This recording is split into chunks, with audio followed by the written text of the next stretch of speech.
یہ 3 کنیت آپ کی زیادہ تاریخ میں مشہور ہے، لیکن ان تینوں میں سب سے زیادہ جو ہے مشہور ہے وہ ہے ابو الفضل۔ اس کی وجہ یہ ہے، ابو الفضل آپ کو اس لیے کہا، ہم کہتے ہیں کہ ابو الفضل عباس، اس کی وجہ یہ ہے کہ جو حضرت ابو الفضل عباس کے بڑے بیٹے تھے جن کا نام فضل تھا، آپ کے 2 بیٹے، ایک محمد دوسرے فضل، تو بڑے بیٹے جو تھے فضل، انہی کی وجہ سے آپ کو ابو الفضل عباس، ابو کے معنی باپ کے ہوتے ہیں، والد کے ہوتے ہیں، یعنی فضل کے والد۔ عرب میں یہ دستور ہوتا تھا کہ آج بھی یہ دستور ہے کہ جو سب سے بڑا بیٹا ہوتا ہے اسی کے نام سے اس کے والد کو جانا جاتا ہے۔ تو دیکھیے کنیت بہت ساری ہیں، لیکن ابو القربہ، ابو القاسم اور ابو الفضل، ان میں ابو الفضل زیادہ مشہور ہے۔ اس کی وجہ یہ ہے کہ جناب عباس کے جو بڑے بیٹے تھے فضل، انہی کی وجہ سے آپ کو ابو الفضل کہا جانے لگا۔ اور آپ کے القاب میں بہت سارے القاب ہیں، جیسے سقائے حرم،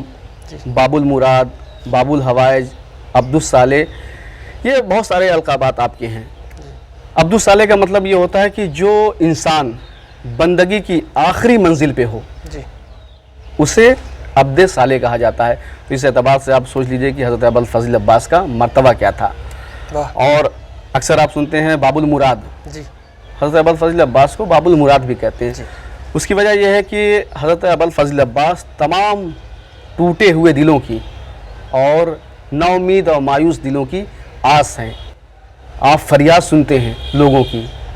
اسی لیے آپ کو باب المراد کہا جاتا ہے۔ اور باب الحوائج بھی کہا جاتا ہے، ایک لقب باب الحوائج بھی ہے۔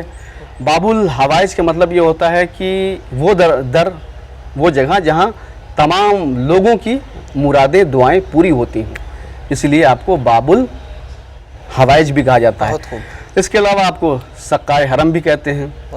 سقائے حرم آپ کو اس لیے کہا جاتا ہے کہ آپ اہل بیت علیہ السلام کے سقا تھے۔ سقا کا معنی ہوتا ہے پانی پلانے والے کے۔ دیکھیے قرآن مجید میں پانی پلانے والے کی بڑی عظمت بیان کی گئی ہے، بہت عظمت۔ کیوں؟ اس کی وجہ یہ ہے کہ چونکہ سقا جو پانی پلانے والا ہوتا ہے اسے جس طرح سے اپنی زندگی کی فکر ہوتی ہے، اپنی زندگی کو بچانے کی فکر ہوتی ہے، ویسے ہی دوسرے لوگوں کی بھی زندگی بچانے کی فکر ہوتی ہے۔ اسی لیے قرآن مجید نے پانی پلانے والے کو بہت عظیم کہا ہے، اور یہ مرتبہ سقائی کا جو ہے پانی پلانے والے کا بہت ہی عظیم ہے۔ اس اعتبار سے بھی اگر آپ سرکار وفا حضرت ابو الفضل عباس کی زندگی کو دیکھیں تو بہت عظیم زندگی ہے، بہت ہی عظیم، جس کا احاطہ ہمارے بس میں نہیں ہے، نہ ہمارے پاس وہ لفظیں ہیں کہ ہم احاطہ کر سکیں حضرت ابو الفضل عباس کی زندگی کا۔ غلام صاحب، اب آپ کے ناظرین کے لیے بھی ہم یہ کہنا چاہیں گے کہ ناظرین بھی سمجھیں اس چیز کو اور جانیں کہ آخر وفاداری کیا ہے، اور حضرت امام حسین علیہ السلام کے ساتھ کس طریقے سے، اور امام حسین السلام کے کیا پورے گھرانے کے ساتھ کس طریقے کا مطلب سلوک رہا ہے، جو ہمارے آقا عباس کا جو سلوک تھا ایک، اگر آپ کہیں کہ جیسے یوں تو دیکھا جائے بہت مطلب ایک ہوتا ہے کہ بہادری کا ثبوت دینے والے بہت تھے، لیکن مولا عباس کی جیسی جو ایک حقیقت جو سامنے تھی وہ میرے خیال سے دوسری نہیں تھی۔ حضرت امام حسین علیہ السلام نے جو مولا عباس کو لقب دیا کہ قمر بنی ہاشم کا لقب، وہ تو اپنی جگہ ٹھیک ہے کہ قمر بنی ہاشم کا لقب دیا، لیکن حضرت امام حسین علیہ السلام نے یوں تو ایک سے ایک مطلب اس ٹائم پہ یہ تاریخ رہی ہے کہ اور بھی بہت سے بہادر شخصیتیں گزری ہیں اور رہی ہیں مولا حسین کے سامنے بھی، لیکن ایک جو لشکر کی بات آتی ہے کہ لشکر کا علمدار جو منتخب کیا حضرت امام حسین علیہ السلام نے، وہ مولا عباس کو کیوں کیا تھا؟ دیکھیے لفظ وفاداری اور علمداری 2 لفظ ہیں، دونوں خاص کر وفاداری حضرت ابو الفضل عباس سے بہت زیادہ منسوب ہے۔ جہاں وفا کا نام لیجئے فوراً حضرت ابو الفضل عباس کا نام آ جاتا ہے۔ تو میں پہلے بات کرتا ہوں علمداری پہ۔ دیکھیے علمداری ایک بہت ہی عظیم منصب ہے، کسی بھی فوج میں جو علمدار بنایا جاتا ہے وہ ایسے انسان کو بنایا جاتا ہے جو بہت شجاع، دلیر، بہادر ہو، اور ساتھ ہی یہ بھی ہو اگر کبھی فوج جو ہے شکست کھا رہی ہو تو علمدار جو ہے جس کے ہاتھوں میں علم ہوتا ہے وہ میدان جنگ سے بھاگ نہ جائے، کیونکہ علمدار ایسے انسان کو نہیں بنایا جاتا کہ جو میدان جنگ سے جو ہے علم کو چھوڑ کے بھاگ جاتا ہو۔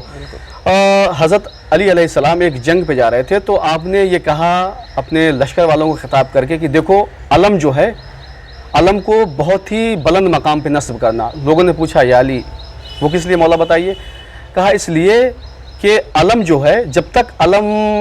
کا فرہرہ ہوا میں لہراتا ہے وہ لشکر کے جو لوگ ہوتے ہیں ان کی امیدیں وابستہ ہوتی ہیں, ڈھارس ہوتی ہے. لیکن جہاں علم جھک جاتا ہے تو ان کے لشکر والوں کے حوصلے بھی پست ہو جاتے ہیں. اور دوسری بات مولا نے کہا کہ اور علمدار ہمیشہ وفادار کو ہونا چاہیے, وفاداری کے ساتھ ساتھ جو آخری خون کے آخری قطرے تک لڑتا رہے اور علم کو جھکنے نہ دے, نہ میدان جنگ سے علم کو چھوڑ کے بھاگے. تو یہی وجہ تھی کہ کربلا میں حالانکہ حضرت امام حسین علیہ السلام کے ساتھ اور بھی جانثار تھے, ایک سے ایک شجاع, بہادر, دلیر, عالم, فقی, لیکن حضرت امام حسین علیہ السلام سب پہ بھروسہ کرتے تھے. لیکن علمدار جو اپنی فوج کا بنایا وہ حضرت ابوالفضل عباس کو بنایا. جی غلام صاحب صحیح کہہ رہے ہیں. وفاداری جو کہا جائے تو وفاداری سے آپ کا کیا تعلق تھا, اور حضرت امام حسین علیہ السلام کے ساتھ آپ کے جو امام حسین السلام کے ساتھ جو تعلقات تھے, باہمی تعلقات, یعنی آپ میری بات سمجھ رہے ہیں جہاں پہ وفا کی بات آتی ہے, تو وہ کس طرح کے تھے؟ دیکھیے حضرت ابوالفضل عباس کا جو حضرت امام حسین علیہ السلام سے جو وہ وابستگی تھی, چونکہ مولا کائنات نے اسی لیے دعا کی تھی, جو دعا کی تھی حضرت ابوالفضل عباس کے لیے کہ ایک ایسا بچہ پیدا ہو جو میرے حسین پہ کربلا میں کام آ سکے, تو وہ حضرت امام حسین علیہ السلام کے لیے ہی دعا کی تھی. اور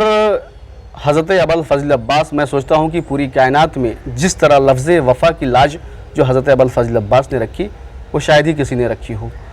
پوری زندگی حضرت امام حسین علیہ السلام کی اس طرح سے اطاعت کی, کتنے بھی غیظ میں ہوں, لیکن جہاں حضرت امام حسین علیہ السلام نے یہ کہا کہ نہیں بھائی ہمیں جنگ نہیں کرنا ہے, جیسے کہ تاریخ میں بہت سارے ایسے موقع آئے ہیں, مدینہ ہو یا پھر جب کربلا جاتے ہوئے حور کا لشکر سامنے راستہ روکتا ہے تو حضرت ابوالفضل عباس نے تلوار نکال لی, اور پھر جب کربلا میں پہنچے ہیں خیمے ہٹائے جانے لگے دریا کے کنارے سے, تلوار نکالی حضرت ابوالفضل عباس نے. لیکن جیسے ہی حضرت امام حسین نے کہا نہیں بھائی ہمیں جنگ نہیں کرنا ہے, اب دیکھیے اطاعت اسی کو کہتے ہیں, معصوم کی اطاعت, فوراً تلوار نیام میں آ گئی, کہا نہیں جنگ نہیں کرنی ہے. تو وفاداری کی ایک جو ہے مثال ہمیشہ پوری زندگی وہ مثال پیش کی ہے حضرت ابوالفضل عباس نے امام حسین کے ساتھ کہ شاید ہی پوری اس عالم انسانیت میں, اس پوری کائنات میں کوئی پیش کر سکے. آپ دیکھیں کہ زندگی سب کو پیاری ہوتی ہے, اپنی جان جو ہے سب کو پیاری ہوتی ہے, اور ایسی جگہ پہ جہاں صحرا ہو, ریگستان ہو, ظاہر سی بات ہے ہمارے ملک میں, ہمارے اس ملک میں گرمی کی شدت آپ دیکھ رہے ہیں, لیکن عرب میں اس وقت اور بھی زیادہ گرمی ہوتی ہے اس زمانے میں. اس زمانے میں ایک انسان گرمی کے زمانے میں شدت, جب آسمان سے آگ برس رہی ہو, ایسا موسم ہو, آدمی انسان 3 دن کا پیاسا ہو, وفاداری جناب عباس کی وفاداری دیکھیے, 3 دن کا پیاسا, اتنی پیاس کی شدت. حضرت ابوالفضل عباس دریا تک گئے اور جانے کے بعد مشک بھری, پانی لیا, لیکن پانی کی طرف پلٹ کے بھی نہیں دیکھا. وفاداری یہ ہے وفاداری,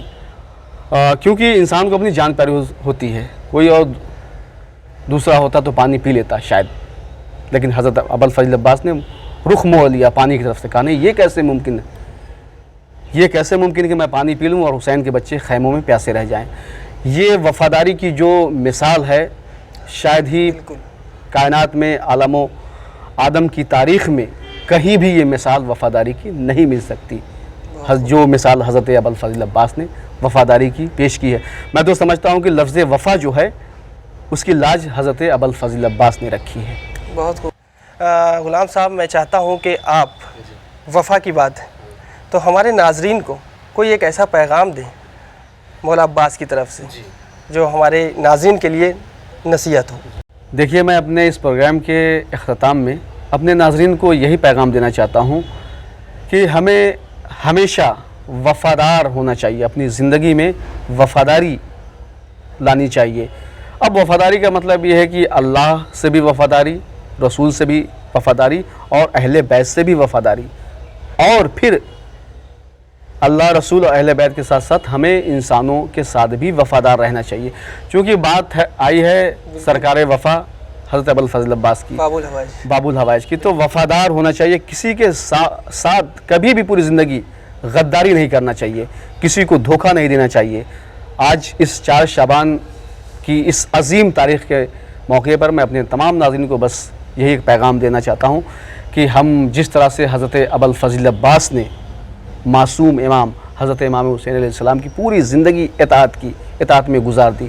ہمیں بھی اگر ہم حضرت ابو الفضل عباس کے چاہنے والے ماننے والے ہیں تو ہمیں بھی حضرت امام حسین کے بتائے ہوئے اصول و قانون پہ چلنا چاہیے تاکہ ہماری دنیا اور آخرت دونوں کامیاب ہو سکیں۔ تو غلام صاحب، آپ نے ہماری ناظرین کو یہ بتایا کہ آخر ولادت مولا عباس کیا ہے، اور اس کے پہلے بھی آپ ہم کو تاریخ کے بارے میں بتاتے رہے ہیں، اور انشاءاللہ ہماری کوشش یہی ہے کہ آپ اسی طرح سے ہمارے ساتھ موجود رہیں۔ ناظرین، آپ نے جانا کہ ولادت مولا عباس کیا ہے۔ ناظرین، ہم چاہتے ہیں کہ آپ ہمارے اس پروگرام کو دیکھیں اور کچھ سیکھیں۔ ہم بس یہی چاہتے ہیں کہ ہماری جو کوشش ہے آپ اس میں پورا ساتھ دیں، اور ہماری جو صحیح بات ہے اس کو سمجھنے کی کوشش کریں۔ یوں تو ٹی وی پر آپ نے کئی جگہوں پہ کچھ ایسی تقاریر ہیں یا پھر کوئی ایسی مجالس وغیرہ جس میں کچھ ورڈ غلط نکل جاتے ہیں، تو اگر ہم سے یا غلام صاحب سے کوئی ورڈ غلط نکل جائے اس کے لیے ہم آپ سے بہت بہت معافی کے طلبگار ہیں، اس کے لیے ہمیں معاف کر دیے گا۔ اگر ہماری زبان سے کوئی، کیونکہ یہ معصومین علیہ السلام کی عظمت ہے، ہم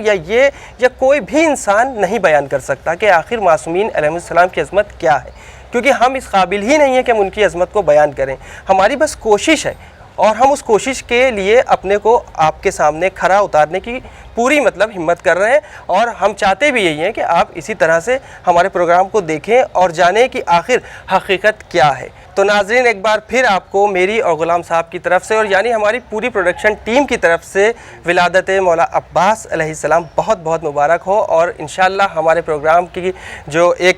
کیفیت ہے وہ اسی طرح سے بنی رہے، اور ہم آپ کے سامنے اسی طرح کے پروگرام لاتے رہیں۔ یہی ہماری بھی دعا ہے اور یہی آپ کی بھی دعا ہونا چاہیے۔ انشاءاللہ آپ کے سامنے ہم پھر حاضر ہوں گے، تب تک کے لیے مجھے اور غلام صاحب کو اجازت دیجیے۔ خدا حافظ۔